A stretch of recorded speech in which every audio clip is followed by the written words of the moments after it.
If you've been to Britain, you'll have noticed that British people love to talk about the weather. By the end of their life, the average British person will have spent 6 months discussing it. A recent survey found that a quarter of the population use the weather as a conversation starter. And 70% of people check the weather every day. Recently, it has become even more popular as a conversation topic. This is because the weather in Britain is becoming more extreme. In 2013, the country had the coldest spring in 50 years, and 2012 was the wettest year since records began. But in reality, this spell of severe weather is nothing compared to the droughts, torrential rain, and devastating storms experienced in other parts of the world. Compared to other countries, the British weather is still quite mild. Some people say this is why we love talking about it. The weather is a safe topic of conversation, perfect for the famously reserved British. But whatever the reason, one thing is certain: this national obsession with weather shapes our everyday lives and has had a huge social impact, influencing the country's economy and its politics. In 2011, the British Chancellor, George Osborne, blamed the weather for the country's disappointing economic performance, because the winter of 2010 had been the coldest and snowiest in decades. He wasn't the first politician to blame the weather. The former Prime Minister, Gordon Brown, had also used the cold weather as an excuse when the economy wasn't doing well.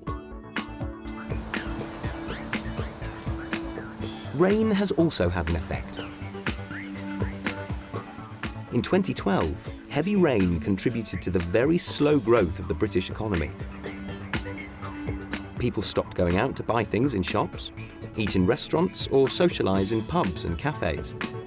Instead, they stayed at home and kept their money in their pockets. But the role of weather in British politics isn't confined to the economy. British elections are almost always held in the spring or the summer. This is because politicians believe people are more likely to come out to vote if the weather is good.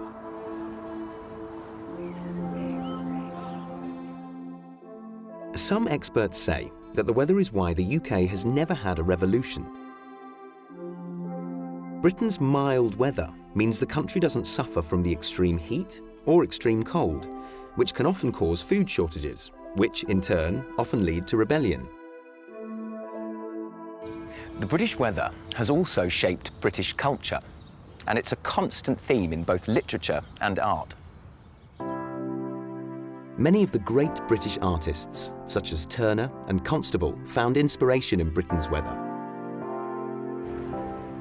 It appears in many famous British plays, books and poems, and features heavily in the work of the country's most famous writer, William Shakespeare.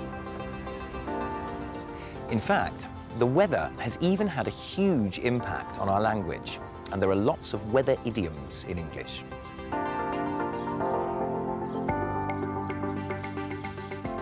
If you say you are under the weather, it means you're ill. And if you're snowed under, you're busy.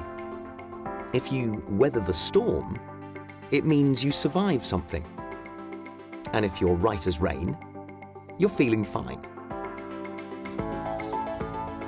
Come rain or shine, the British will always have something to say about the weather. It's part of our daily lives and has influenced who we are, how we live, and how we express ourselves.